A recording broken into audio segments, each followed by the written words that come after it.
Hello and welcome to another episode of Death Drive Dialectics. Today we're excited to have on Harsha Walia, activist, scholar, and author of some of our favorite books on bordering and imperialism, those of which being Border and Rule, Global Migration, Capitalism, and the Rise of Racist Nationalism, and the other book, Undoing Border Imperialism. Alongside her theoretical contributions, Harsha is also a devoted activist, having co-founded the justice movement, the migrant justice movement, No One is Illegal, and is also closely involved with other movements that uphold Indigenous peoples, women's, and migrants' rights.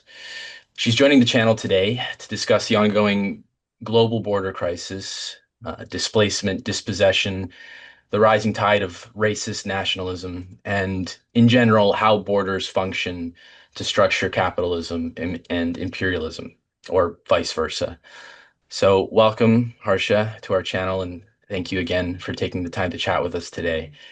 If you're ready, we'll get started with our first question. Okay, Sounds good. Thank you so much for having me. absolutely. So this is a broad question, whose details we hope to sort of sort out throughout the interview. But we want to get your sense of the current administration's ongoing war on immigration and migrants, its blatant disregard for human life. We're witnessing ICE raids, the deployment of National Guard, concentration camp-like conditions in detention centers. There have been charges of Nazism and likeness to the Waffen SS. Would you say that these are accurate accusations, or are we witnessing something qualitatively new? And in general, what are the key ways Trump's MAGA movement fits into the US's racist history and the ways it might be ushering in something new, a new era of violent racist bordering practices? Yeah, that's a great question, and I'm going to give a deeply unsatisfying answer by saying that it is, both old as well as an escalation as well as new. I think it's all three of those things. Mm-hmm. Um, it's old in the sense that nothing that is happening emerges out of nowhere. The foundations for what is happening has been built by literally every single administration before, by both parties. And by that, I mean the actual deportation machinery. So we know that under previous administrations, including Biden, including Clinton, including Obama, so, again, cross-partisan, what we have witnessed is the buildup of bordering infrastructure, and we can go into that later. But that's one thing that makes it old, which is that this machinery has been built up over many, many decades, and is built up through a kind of rhetoric which has always been present, right? So what we're seeing under this administration is what we could call, that would be the second point, an escalation in terms of the absolutely blatant vitriol, the kind of kidnappings on the street, the instilling of extremely violent tactics in order specifically to instill fear and create a climate of dehumanization. So that is definitely an escalation. But again, the rhetoric that is anti-migrant is not new, right? It has just always looked slightly different. Under the Democrats, for example, there were some good immigrants and there were bad immigrants. One could argue that under Trump, literally everyone's a bad immigrant, including non-immigrants who are racialized. So we've heard all these stories of people who are actually permanent residents or citizens who are getting snatched off the street based, simply on racial profiling. So that is definitely an escalation.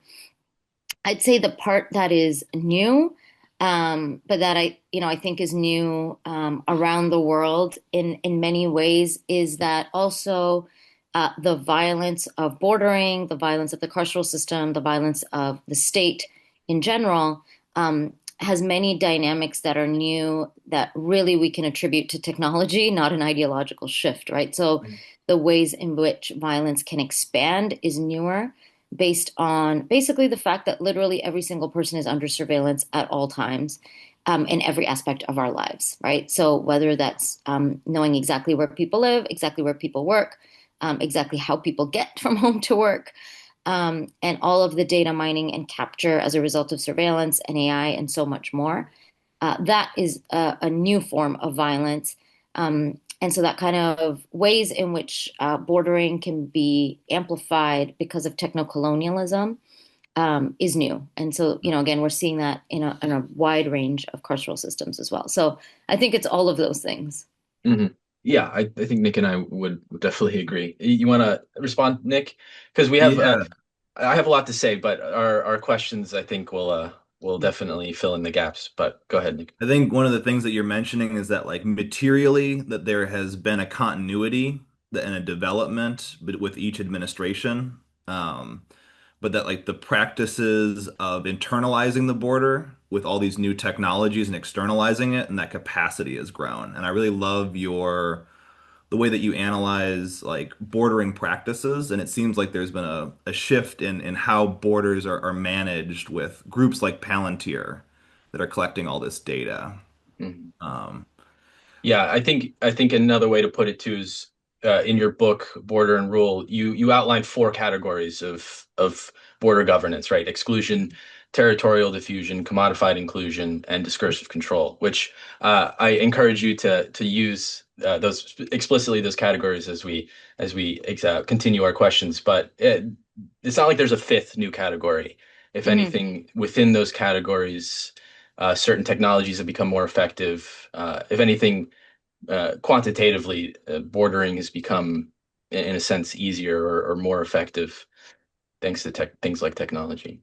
and it seems like there's also been a discursive escalation, like Trump saying Mm-hmm. things like Haitians are eating cats and dogs, or Mexicans are rapists, that there is this escalated um, rhetoric of hatred that has been normalized that, even in the Republican Party of George, Bush would have been considered beyond the pale in a mainstream political context. Things have sort of come from the 4chan right into the mainstream, it seems like, with the new Trump administration. Do you think that there will be an impact on citizenship with these sort of discursive changes? Is that what the administration is going for with the racist rhetoric? Yeah, I mean, I think there's, again, this is a highly unpredictable administration. But I think absolutely. And I think the thing that's really important that I would emphasize too, is just looking at the ways in which migration and citizenship control is happening globally. I think a lot of times, particularly in the context of the US, there's a sense that the US creates migration policy that then, other people follow. Mhm. And one of the reasons that I wrote Border and Rule is that I actually think some of the trends, if you will, of bordering in the world are elsewhere, and that is what the U.S. is borrowing from, right? Like the world's largest border security force is not the United States; it's India. And the world's largest detention center system is now Mexico, which of course the U.S. is implicated and deeply involved in. But when it comes to citizenship, there are many other parts of the world that the US actually looks to, like some of the Gulf countries, for example, the GCC countries, Myanmar, Canada, even. And so, if that trend follows, that these are the kinds of places that the US has been looking to, particularly the current administration, then absolutely we can say that some aspects of citizenship will be impacted. And I think in particular, where it'll be most impacted, I don't feel like it's going to be a mass, stripping of citizenship campaign. But it also doesn't have to be that for it to be scary. I think citizenship will be weaponized, particularly against people who are dissenters of the current administration and of US imperialism. And so we'll see citizenship impacted, particularly for those who are in full solidarity with Palestinians, with the Palestinian resistance in particular. So using the nexus of the security state and anti-terror laws to strip citizenship. I think we'll see some kind of legislation around so-called anchor babies, as they call it, right? So children who give birth but whose parents do not have full citizenship status, who are considered quote unquote anchor babies, a very racist, dehumanizing term. So I think there are certain areas, and partly because anchor babies really feeds into the kind of quote unquote white genocide narrative, right? The idea of population control. Um, and so I think there are certain ways in which this revanchism towards the far right, fascist right, will merge with citizenship, because of course that's what citizenship is, right? Citizenship is really a key method through which to determine how to create population control strategies. It is one of the easiest ways to do it from the state's perspective, and particularly from a fascist state's perspective.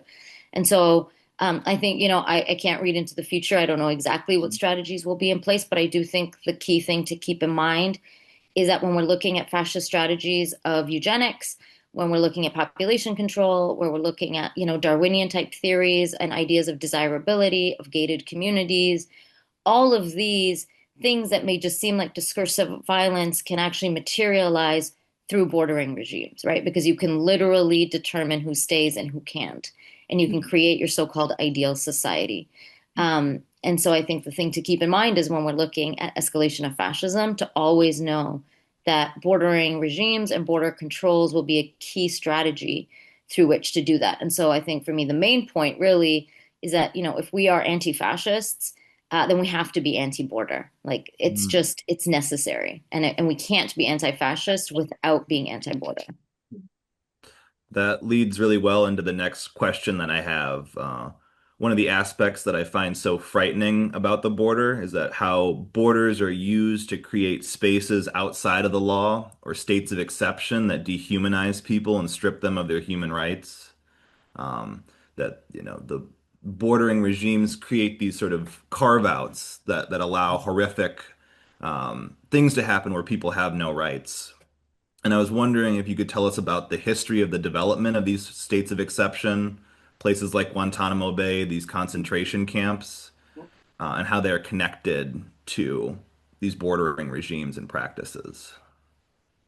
Yeah, I think and you alluded to this earlier, which is like the way that I think about borders and many others think about borders, is that it's not just this line on a map, right? It creates regimes of containment and control and extraction and exploitation, both well within the border and well beyond the border.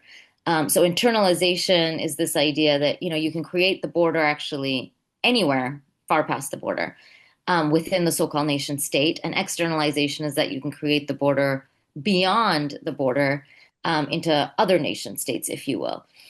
So externalization is something that is increasingly becoming evident to people when we see agreements being made by the United States with Mexico, with Panama, with Guatemala, El Salvador. It's long been in place, for example, in Europe. With agreements, literally almost every single agreement in the Sahel region of Africa, with the EU, right? Libya, Tunisia, etc.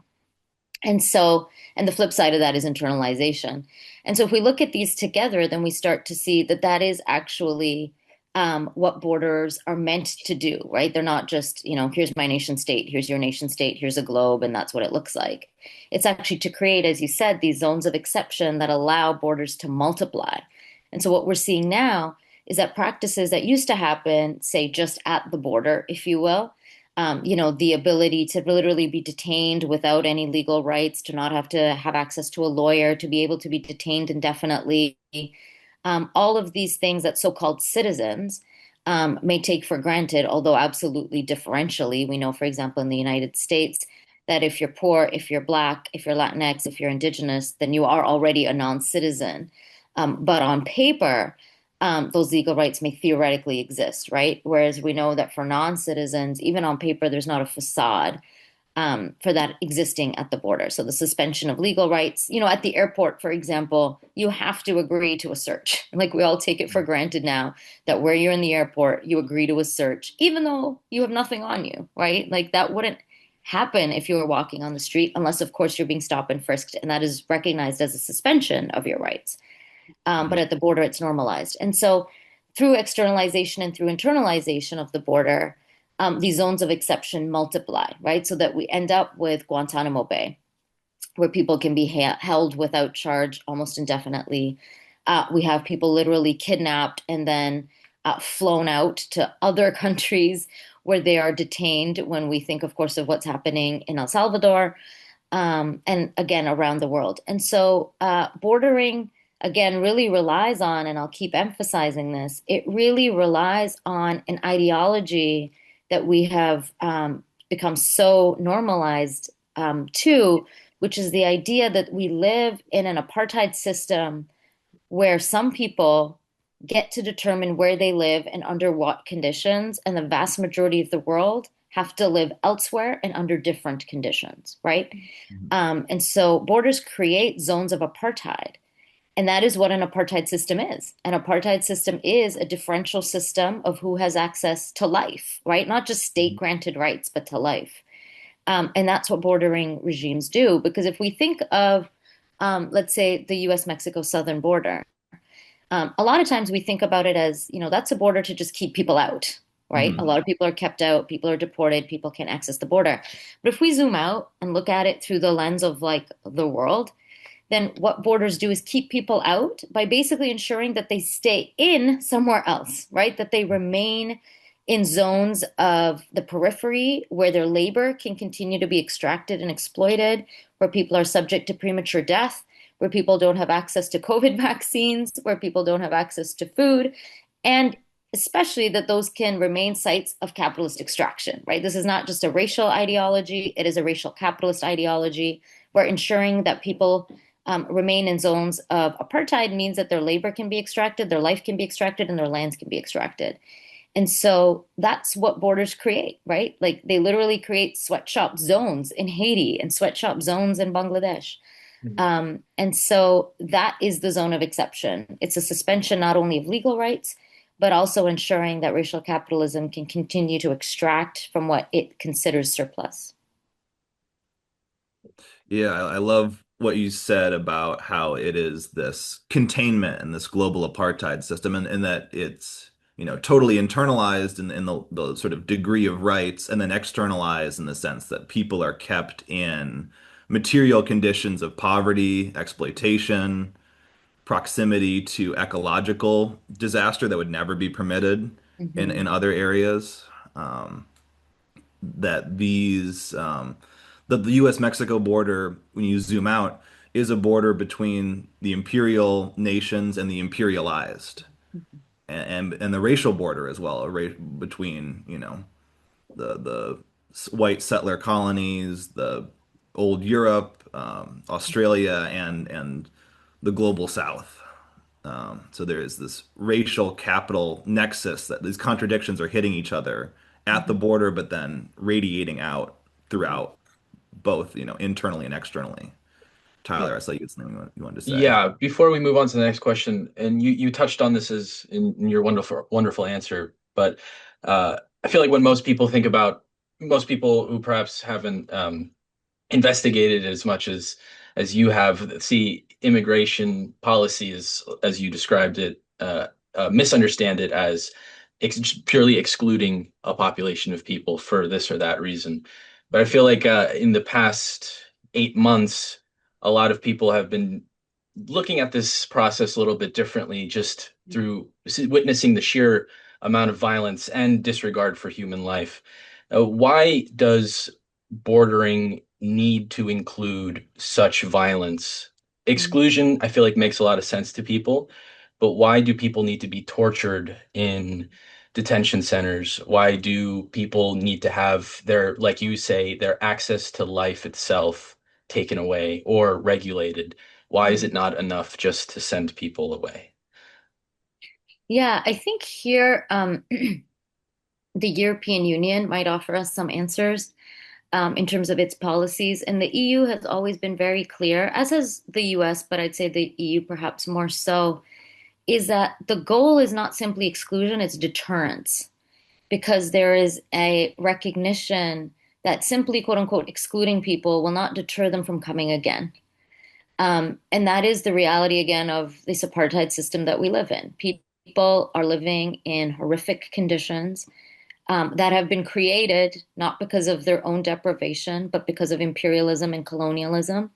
And I think this perhaps comes into, it does come into very stark contradictions, particularly when we think about the EU border in relationship to Africa and Asia, right? Those are people who are literally migrating from the so-called former colonies of Europe's colonialism and European empire.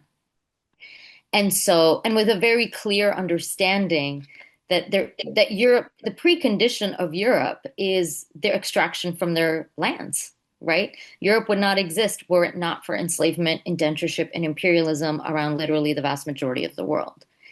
And so there's a clear connection between the wealth that has been built through Europe and the deprivation and impoverishment of its so-called former colonies, one could argue ongoing colonies. Mhm. Um, and so it is, people have the will to move, to refuse the deprivation that has been placed on them. There is a proximity between these so-called separate continents, which are colonial constructs, has nothing to do with geography. It has to do with colonization, and really the luck of birth, whether you end up on this side of the Mediterranean or on that side of the Mediterranean. And so Europe is very clear that its policy is to create deterrence, right? It is not just exclude people, but it is to ensure that as many people as possible refuse to move. But that is also the beautiful resistance of migration, right? Is that no matter how much people are are deterred through massive structures, like multi-billion-dollar structures of border control and exclusion and torture and increasingly violent systems that include, and that's why it's also so visible. That's why the spectacle is necessary. And I think we're Mm. often missing that because oftentimes we think that the spectacle is to create dehumanization, which it is. It is to create dehumanization, but it is also to ensure that other people who are going to migrate are watching the spectacle, right? To say, I am not going to go through that. This does not seem easy. And we see that because, for example, many European countries have what they call migrant deterrence campaigns. So they run ads in so-called sending countries, right? In so-called countries of the global south and the periphery, where they show the violence of immigration specifically in order to deter people, right? So the spectacle is not just dehumanization, it is also that, but it serves a future-looking goal to prevent people from moving. And that I think is very important to understand because we sometimes think that violence is simply cruelty, and violence is cruelty, but violence is cruelty with an eagle-eyed purpose to ensuring that people understand their place. And Mhm. that's again why it cycles back to apartheid. It's ensuring that people understand their place and that every means possible will be used to enforce that social and political and economic order when it comes to global apartheid. Yeah, and I think one of the things that comes up when you mention Europe is instead of dealing with the colonial contradictions of like France-Afrique or any of the ways in which they could actually materially reduce migration by making conditions in the places that they are exploiting better, people don't want to send their 8-year-old kid walking to Europe or, from Latin America to the United States, instead of making those conditions of poverty and deprivation, you know, better, they are using this violence to deter and channel these movements into the most dangerous avenues that they could Mhm. possibly take. And you mentioned prevention through deterrence, which I first learned about from there's a great immigration rights group here in Minnesota, MIRAC, and they had a presentation on it. And I was so horrified to learn about the ways in which this cruelty is embedded Yeah. and is pushing people towards the most dangerous ways of crossing. So like Mhm. taking the Mediterranean or crossing through the desert as opposed to like a regular checkpoint. Can you tell us a little bit more about the history of prevention through deterrence and talk about it, globally, but also in the US context of like what is going on with this? Yeah, prevention through deterrence is exactly as you framed it. It's cruelty that's embedded into policy. And again, it's basically the idea that, many millions of people actually move quite freely around the world, right? If you have access to class, like you have access to capital, you have access to money. If you have a what's called preferred passport, one that doesn't require visas, the reality is that many people are on the move, right? Which is why I argue we don't have a migration crisis because compared to never before, people are traveling, airports are full. People are Airbnb-ing, people are Columbusing all around the world. The migration crisis is specifically a crisis of movement for people who are so-called undesirable, right? People from the global south who are poor, who are racialized, and who capitalism and racial capitalism sees as its surplus, right? So people who are not investor class, who are not the desired diaspora, they're what Peter Nyers would call the deportspora. And that's the flip side of all of this kind of facade of multiculturalism at a global level. And so prevention through deterrence is this idea that basically, borders have to be fluid, if you will, for those who are desirable, right? We need to have airports where they can land, landing ports where their yachts can dock, whatever. But we have to make sure that the so-called undesirables cannot get through those regular checkpoints, if you will, right? Those regular zones of entry. And so then the border becomes simultaneously monetized and militarized. So that in order to gain access through a nation state's border, it's basically controlled through passports and money, right? So a visa system that usually extracts money and a passport system that may or may not require a visa. And so prevention through deterrence is basically the very simple idea that to ensure that people who are undesirable cannot get through, we monetize and militarize the formal borders so that that cannot happen, and that migration increasingly becomes dangerous, right? So actually, we want to make sure that the only pathways available are dangerous ones. So in addition to militarizing the so-called regular border, we will also ensure that there are border checkpoints throughout the rest of the topography closest to us so that people cannot move through there, right? So for example, in the United States, prevention through deterrence really took place in the 1990s under the Clinton era. And I would be remiss to not mention that prevention through deterrence in the 90s happened at the same time as NAFTA, the North American Free Trade Agreement between the US, Canada, and Mexico, but really between the US and Mexico, which in short was, a neoliberal capitalist project of capitalist globalization, which decimated the economies of Mexico, particularly when it came to subsistence land usage and agriculture. And forced a massive crisis of displacement and the privatization of ejidos. And so, capitalism, again, working in order to dispossess and displace people. And, when NAFTA was passed, the thing that the Clinton administration said was that, this is going to lift Mexican people out of poverty, right? Like people are going to have better access to jobs. But the main reason that we know that this was a complete lie is because at the same time, the US administration was worried that there was going to be an influx of migrants, right? And that is why, to me, always following migration policy lets us know that all of the things that politicians say about development in the so-called third world and aid and all of this is total bullshit. Because even in their own plans, they know that this is actually going to create a crisis of displacement because that is what racial capitalism is intended to do, right? Dispossess people and turn them into the cheapened working class and to move people off their land. And so that is what happened in the 90s as a result of NAFTA. There was a massive crisis of displacement and dispossession, particularly in southern Mexico and indigenous communities in Mexico, and a crisis of food dumping that made it impossible for people to survive in their own lands and in their own communities. And so that resulted in a massive migration of people looking to move to the imperial core. And so predicting this, the Clinton administration basically put into place a series of operations that would militarize the border, making it increasingly hard to travel through Texas, Arizona, and California in particular. And literally within years, the rates of people who died, and I would say were killed by the border, skyrocketed from, in some areas, up to 300 to 600%, right? But other people, including Americans crossing the border the other way, did not have that problem, right? Because the border was monetized for them.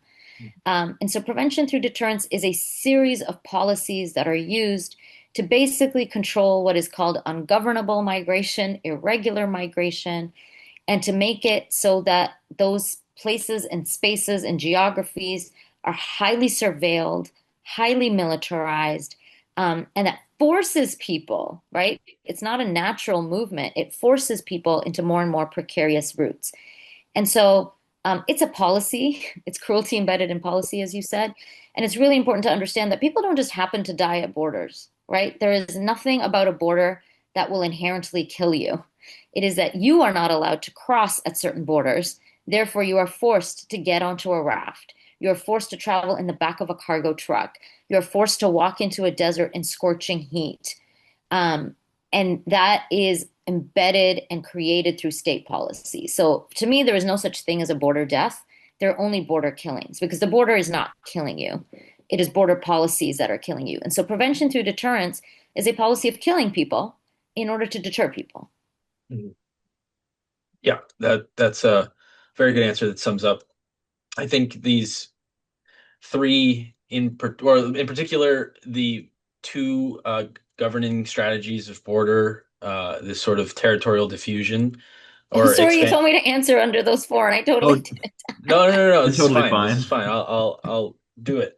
So You do we've it. talked You about got it. exclusion.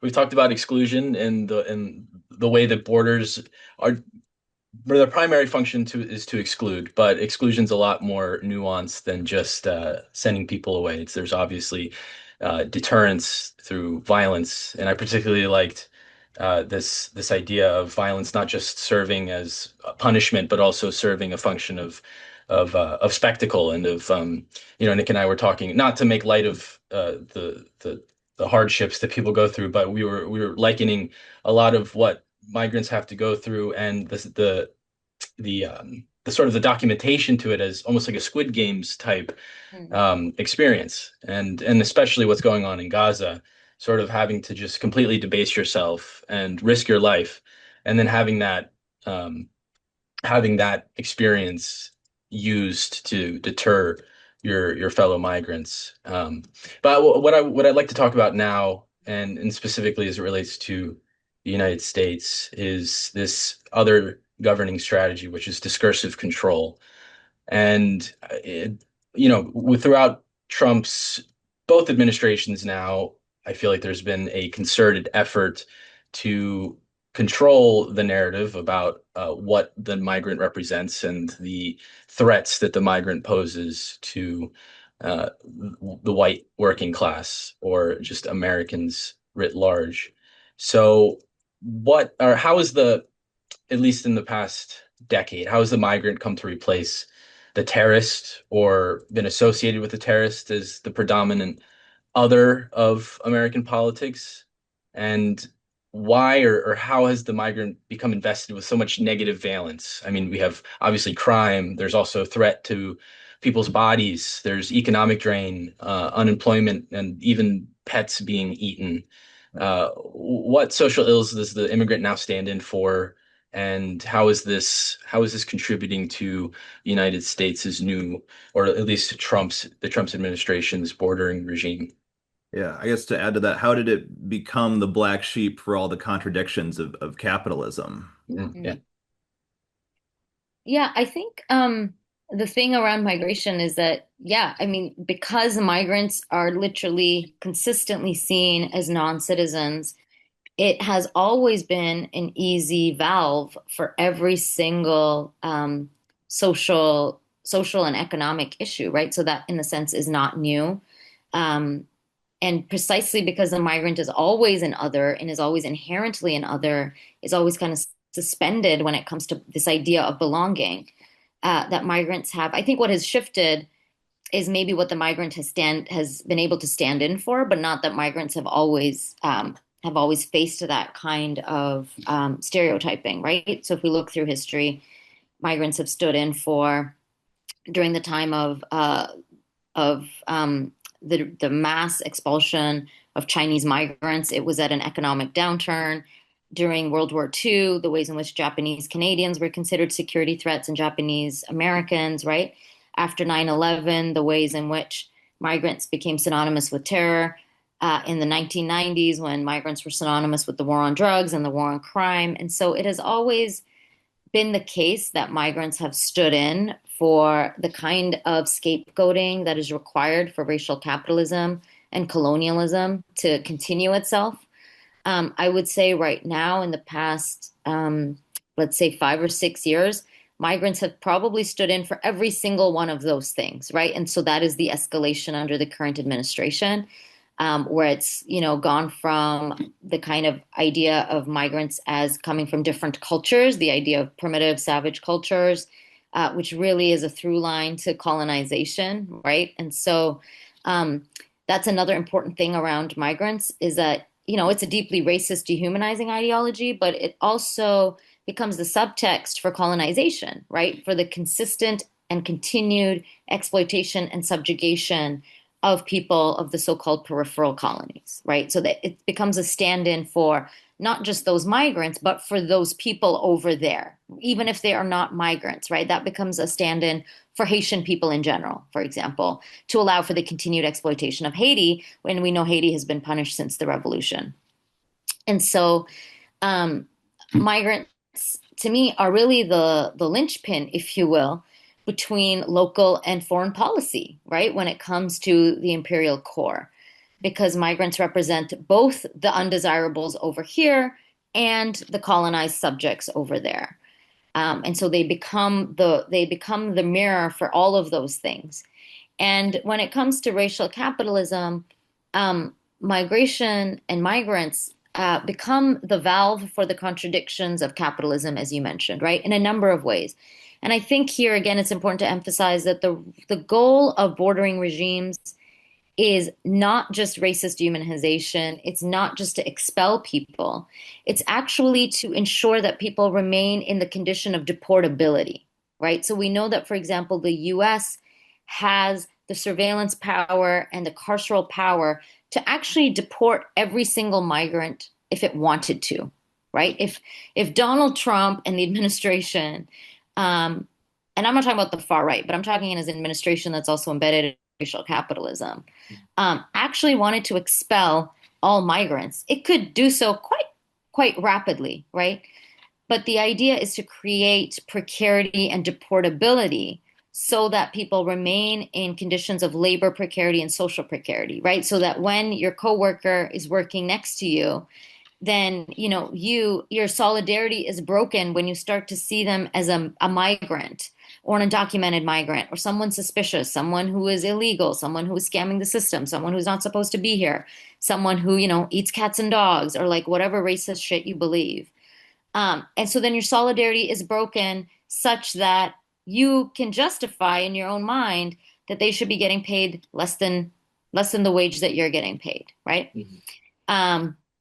And so that is a critical function of migration in racial capitalism, is to literally create a segmentation of labor that capitalism needs. Because we know that what capitalism needs is constantly segmented labor, right? It needs free capital and unfree labor.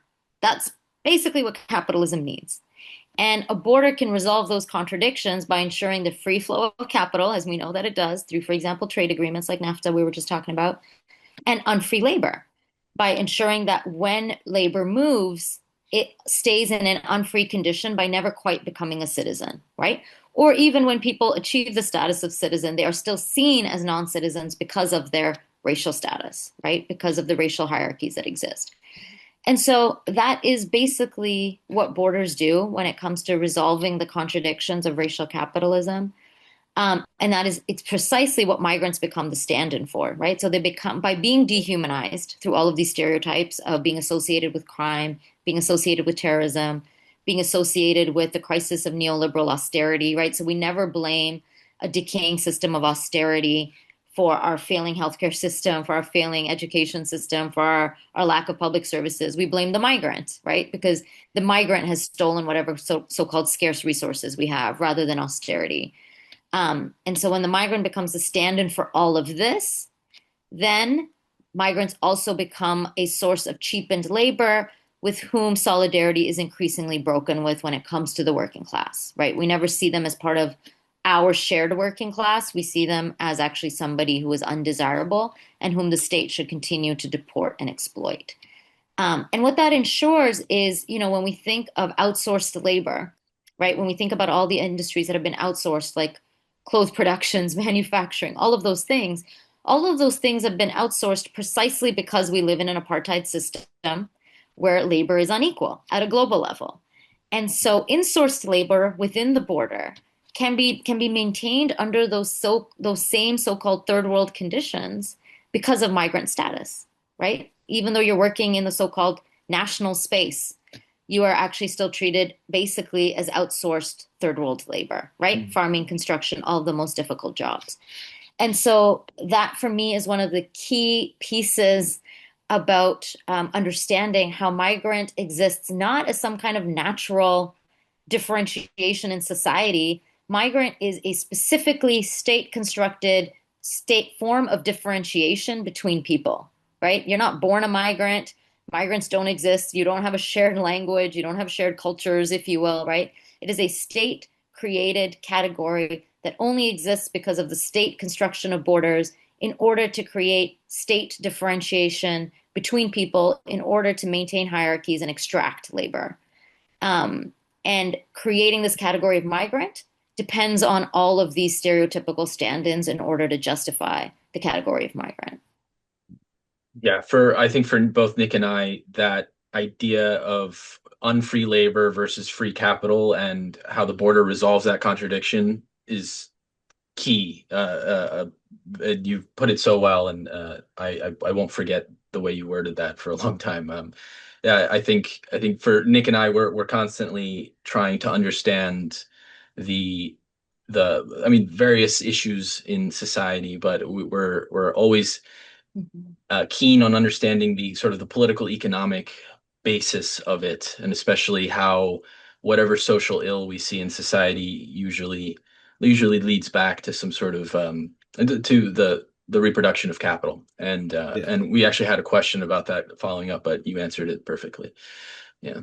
If I could add one thing, I found it so instructive to hear about the making precarious of the laboring conditions of migrants, both in their home countries and abroad, like as they are you talked about the conditions that migrants face here in the imperial core, and at home, and how the structure of migration is creating these conditions in both places, Mhm. and creating a precarious condition through imperialism abroad and through this apartheid regime at home. Because I think it's a fundamental truth about America that America runs on immigrant labor, Mhm. slaughterhouses, Mhm. strawberry picking, shrimp farming. No American with U.S. citizenship is consistently doing those jobs. And yet, like, how can we maximize the exploitation of these people? Um, The other thing that I thought was really interesting about what you said is highlighting how the migrant becomes the stand-in for the contradictions of capitalism, and it hides the structural violence that is happening as a result of capitalism. And so people in America don't see NAFTA. They mhm. see the new immigrants that are highly visible in their Mhm. community. Mhm. Um, and so as conditions are worsening, these people are arriving, fighting, coming from even worse conditions. And that is a source of social political friction that comes to cover the mechanisms of exploitation that are really fundamental to the overall structure of the system. One Yeah, thing Stuart Hall has a great quote where he calls, I'm paraphrasing, but he says migrants are the Joker in the globalization pack, right? Mm. It's Um, One thing I wanted us, I know that we're getting near the end, and so we couldn't have a conversation about borders and imperialism without talking about Palestine. Mhm. I think that Palestine is at the core of so much of the development of these bordering practices, and I wanted to ask you about how the occupied territories in Palestine exemplify the oppressive violence of borders as a technology of power, and how it's connected to, um, you know, how these imperial technologies are being exported from Palestine, and how Mhm. about that. Yeah, thank you for that question.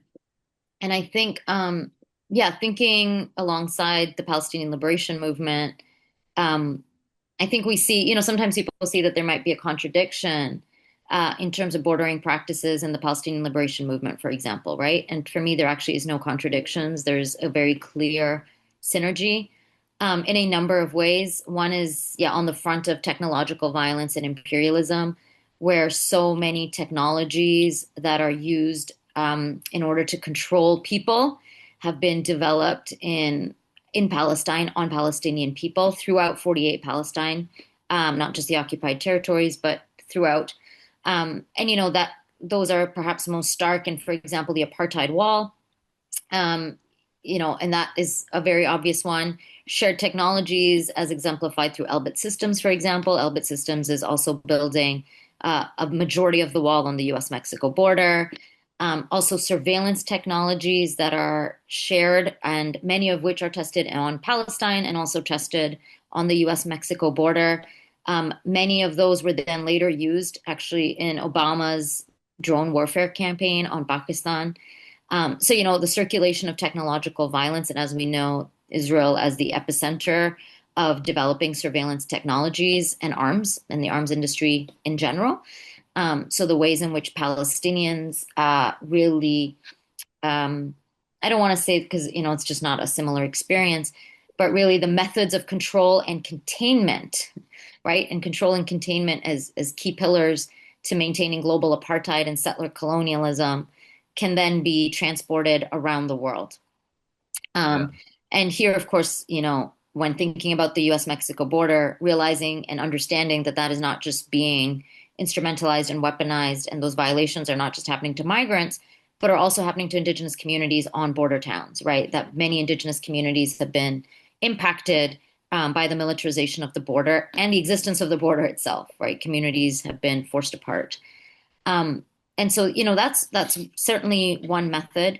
I think the other ways in which understanding bordering regimes is is has been critically influenced and has been, yeah, particularly for migrant justice organizers, through being in solidarity and in relationship to the Palestinian liberation movement is also, for example, the right of return. So, you know, for me as a No Borders organizer, it's not just about the right of migrants. It's also about ensuring that people can stay in their homelands, right? Because otherwise, you're still maintaining an apartheid system, racial capitalism, colonialism, etc. And also, it's the right to stay, the right to move, and the right to return. And the right to return really comes from the Palestinian liberation movement, right? That there is no two-state solution that would deny, because it would inherently deny the right of return, al-awda. And so the right of return of people to return to their homelands is a key pillar of what it means to be a migrant justice organizer, to understand bordering regimes. And that is completely undone through the right of return. And so that, I think, is another key way to understand the relationship to Palestine and no border movements. And then, of course, the overall experience of apartheid, right? So when we think about borders, again, it's not just to keep people out, it's to also keep people in. And that is what we're seeing in Gaza in terms of ensuring that people cannot leave, nothing can enter, people cannot leave. And as we know, Gaza is, you know, an open air prison, and now not it's not open air either. And so the experience of settler colonialism for Palestinians, the ways in which Palestinians are being controlled and contained in order to maintain Israeli settler colonialism, to maintain the violence of the Zionist entity, really depends on bordering regimes, right? This idea of control and containment and apartheid. And I think, you know, I appreciate that we're talking about Palestine, because I would also be remiss to not say that for me, being pro-Palestine, you know, is not just something that we say. It means adhering to the tenets of the Palestinian resistance movement, which is full solidarity with the resistance movement, with the right of return for Palestinian refugees, and none of the kind of fake solutions that are being touted by liberals or liberal Zionists. And so the border is key to upholding those principles of the liberation movement, particularly when it comes to the right of return, as it's been expressed by the resistance and liberation movement themselves since 48. I think what you said is it's so powerful, and I wanted to thank you for that. I think it's so important to uphold like the resistance as an essential component. I think you're right. Like a lot of the liberals get really focused on a two-state solution and on recognition and the sort of idealist politics. And like the real core of it is there is the most sophisticated technological apartheid state that's ever been developed that is preventing the right of return, that is creating a deeply unequal system that is committing genocide and an apartheid that needs to materially be stopped, not just, dealt with ideologically or through the recognition, but that like we need to yeah resist the material structures of oppression. I think also what you said reminds me of I forgot who said this quote, but like we didn't cross the border crossed us. I think really applies to what happened in Palestine. The expulsion, even the creation of the concept of refugees is very intimately connected to the Palestinian struggle. Yeah, and the creation of refugees is like, when we think about it in terms of who's considered a migrant and who's considered a refugee, that's another kind of lens into understanding the global political system, right? Because the United States, for example, when it created categories of refugees within its domestic policy, throughout the 60s, refugees were those who were seen as fleeing communist regimes, right? And those are people who were accepted, whom we saw stories about, whereas people who were fleeing US-backed wars were considered migrants and expelled, right? So there's also, that's why, again, migration really helps us get clarity on the global political system of capitalism and colonialism, because who's considered a migrant, who's considered a refugee, who's considered a Mhm. desirable person on the move, white Cubanos, for example, were seen as refugees and welcomed into the United States, whereas those fleeing, Black folks fleeing coups in Haiti were not, right? And so there's always been a differential way in how people have been treated, and especially right now at a global level, when it comes to the movement of Palestinian refugees or Sudanese refugees or those from the Congo, Congolese people, there is such a clear difference between the ways in which those countries and places are being extracted from and being exploited, and imperial forces are implicated in very clearly, compared to the ways in which Ukrainian refugees are being welcomed, right? So, for example, in Canada, where I live, um, Canada has unrolled one of the most, at a global level, one of the most kind of sophisticated Ukrainian refugee and visa programs in the world, where almost 300 to 600,000 people have either arrived or been accepted and are going to arrive from Ukraine, as people should, right? This is not about suggesting that people shouldn't. Um, However, on the flip side, when it comes to the Gazan visa program, Canada has not evacuated a single person from Gaza, including people who have family in Canada who are trying to reunite with their family members. And so there's a very stark discrepancy. And same when it comes to Sudanese refugees. And we know that what's happening in Sudan is not a civil war, it's a counter-revolutionary war backed by imperialist forces, including and especially the UAE. But that's not the same treatment that Sudanese refugees are getting, right? And so I think thinking through and alongside the struggle of refugees on the move also gives us a clear window into the sustaining power of imperialism. And I often say this because, a lot of people think like we no longer live in a world demarcated by imperialism, right? There's a lot of like, but imperialism's on the wane and the US empire's on the decline and all of these things. And, that may be the case, but imperialism is not about a specific country, right? Imperialism is a state structure. And imperialists have often changed, right? The European Empire is still a colonizing force, but it's, West Europe is not the same as Southern Europe when it comes to imperial power today. But there is no doubt that imperialism continues to maintain a stronghold in the world today. When you look at, India, for example, or the UAE, and as well as, of course, the United States and Western Europe. And so one way to understand the enduring power of imperialism is to look at the ways in which migration continues to maintain an imperialist world, and the ways in which refugees are created and then denied movement. I think one thing that I love about what you spoke to was how racism is at the core of this bordering practice. Like whether it is, in Canada, in the US, in Israel, and in India, that racism is a core constituent element that cannot be sort of abstracted away from Yeah. bordering regimes and the violence that we're seeing. Yeah, I think it's important for people to see now that there are more eyes on the violence committed to migrants, indigenous Mhm. folk. I think it's important for people to see this not as, um, simply immigration policy or some sort of Mhm. anomalous Trump or an aspect of a Trumpian administration, but as another instantiation of racecraft of creating Mhm. race. We're not. I'd hope it's clearer than ever that we are not in a post-race society. It's I'm that myth has been the rug has been pulled out from under that. It's my hope that people begin to see that, but.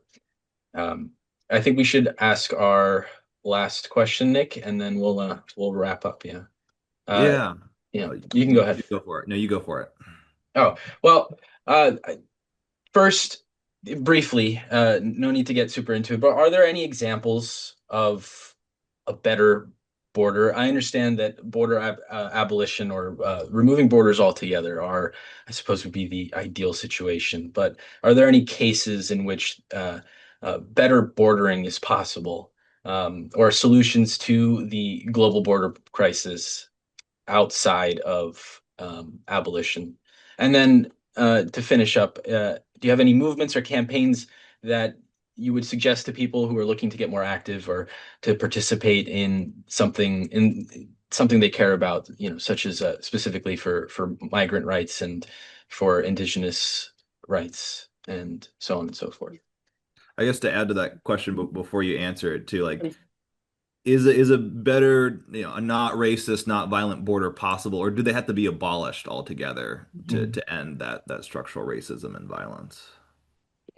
Yeah, I can't think of, I mean, I don't know every single nation state border on this planet currently, so I may be completely wrong, but I cannot think of a kind of decent border in the world today, precisely because borders are embedded in capitalism and colonialism, right? They're not like a freestanding thing that you can just make and somehow they're removed from these processes.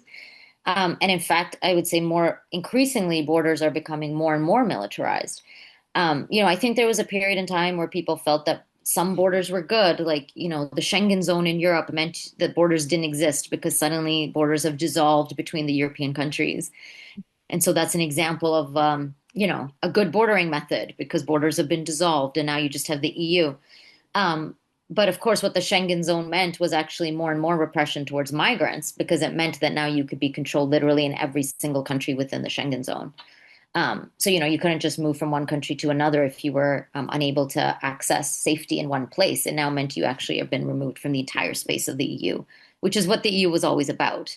Um, and so I think there's always a flip side to the assumption that there's a so-called good border because it may assure mobility for some, but it is always with the flip side of keeping migrants out. So I don't think that that's the case. Some Americans might think that the U.S.-Mexico border is great because they can just cross into Mexico whenever they want. And, post-pandemic, everyone's like gentrifying, all of these cities and towns in Mexico, but that's obviously not the experience of Central American or Mexican migrants of the border.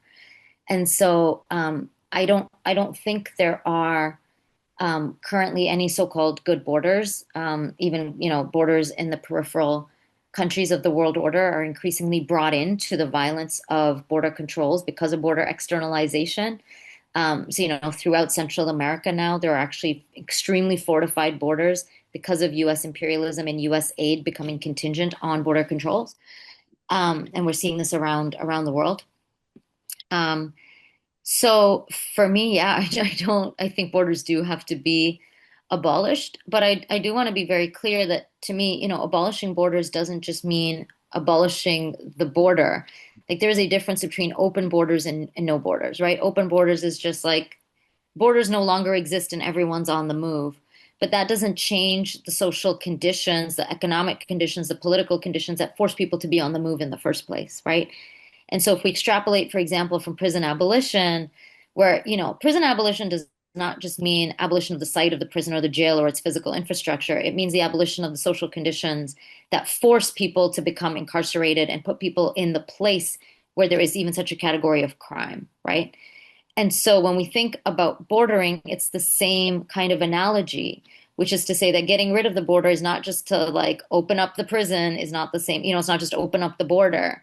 It is to actually get rid of all of the conditions that make migration a so-called crisis in the first place, that is forcing people to be on the move, that is forcing people's land and labor to be exploited where they actually live. So no borders would mean an end to the racial capitalist colonial dispossession that is happening all around the world, the massive exploitation of humans and of the planet, right, of climate catastrophe. And also then the ability for people, the freedom to return, right, as we were talking about with Palestinian refugees and Al-Awda.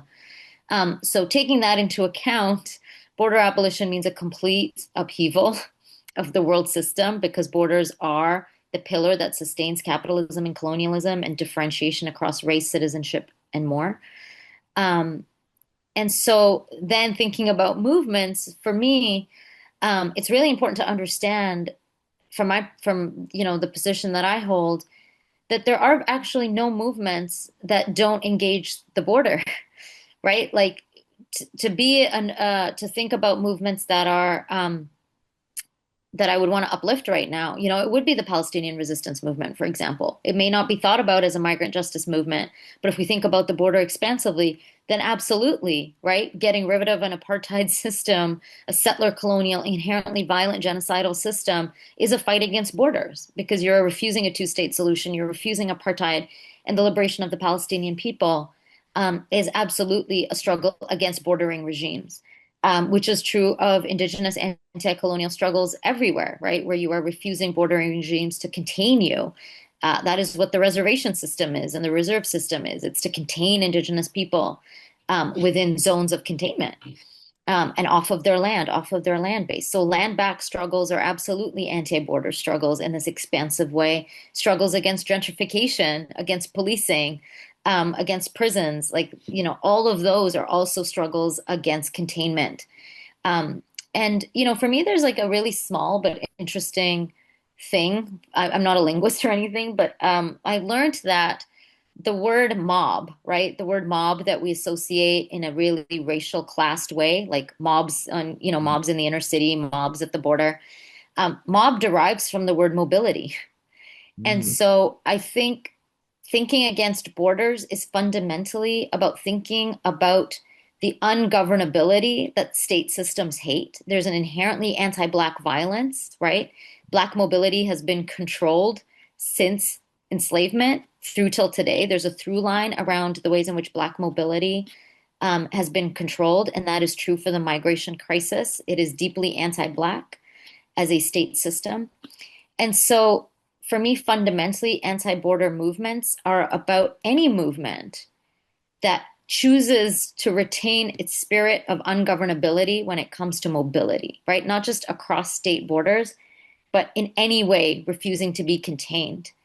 And so we see this again at the site of indigenous struggles, Palestinian liberation struggles, anti-colonial struggles, queer and trans struggles, disability justice, like literally every movement for liberation that is not liberal, that is fighting Mm. for liberation in an interconnected way, is fighting against imposed borders of containment, right?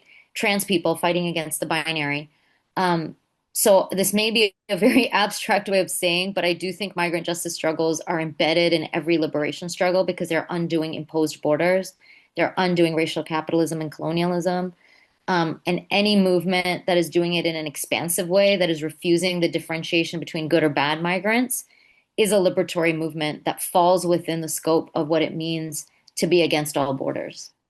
Yeah. I love what you said about how the abolition of borders and that fight is really an abolition of the imperialist, racist, capitalist system. That is what is really needed to abolish the conditions of inequality, of racism that create the border in the first place. Mhm. And That was a much better way of saying it. Sorry, all my answers have been so much wordier, and then you all roll in with like, here's the oh, one sentence way in which you could have said this.